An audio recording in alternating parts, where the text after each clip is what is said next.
Compound interest is the eighth wonder of the world. He who understands it, earns it. He who doesn't, pays it. Compound interest is the most powerful force in the universe. You know who said that quote? Albert Einstein. And you know what? He was right, because when it comes to personal finance and our journeys to financial independence and retirement, compound interest can either be your greatest ally or your greatest enemy.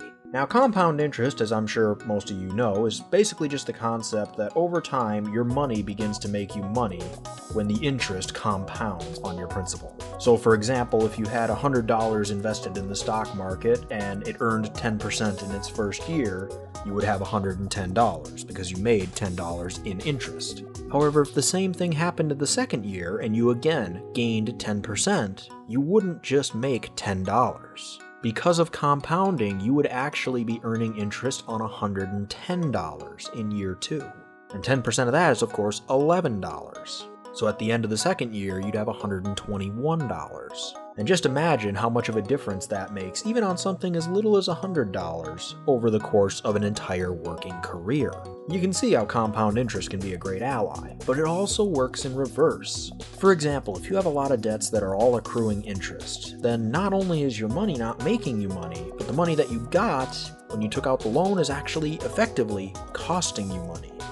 Now, I'm a millennial, so I'm going to use student loans as an example because it's been particularly prevalent for my generation. Student loans are generally paid out over a 10-year period, or 120 months, and assuming that you don't pay them off early, which, I mean, you definitely should, but assuming you don't, and assuming you have fairly average interest rate, which seems to hover between 4 and 4.5% depending on what time period you're looking at, so I'll split down the middle and say 4.25% for your interest rate, then 10 years from now when your loan is paid off, you will have paid $9,170 in interest. That's an average of $76 a month, which doesn't sound like much, but when you look at it and say, okay, if you had instead taken that $76 and put it into the market and averaged an 8% rate of return, you would end up with roughly around $14,000 if the money had been working for you and not against you. And I don't know about you, but an extra 14 grand sounds pretty good right about now. So yeah, compound interest is an amazing tool, if used correctly. And it can work wonders for you, especially when it's combined with something like a concept of a high savings rate, which is a concept I covered in a previous video that'll be linked down in the description below if you're interested. But just as an example, let's look at Jack and Jill. Jack and Jill are both 23-year-old super savers, fresh out of college. They're making $60,000 a year as a couple and live on about $2,000 a month.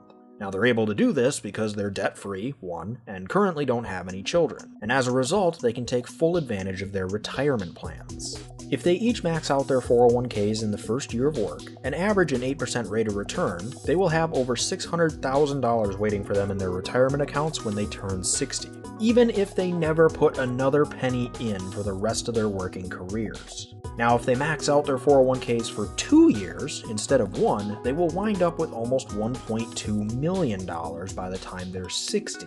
And for the record, if they were to keep working until what the government tells us retirement age is, which is 67 for anyone born after 1959, that $1.2 million would grow to be over $2 million.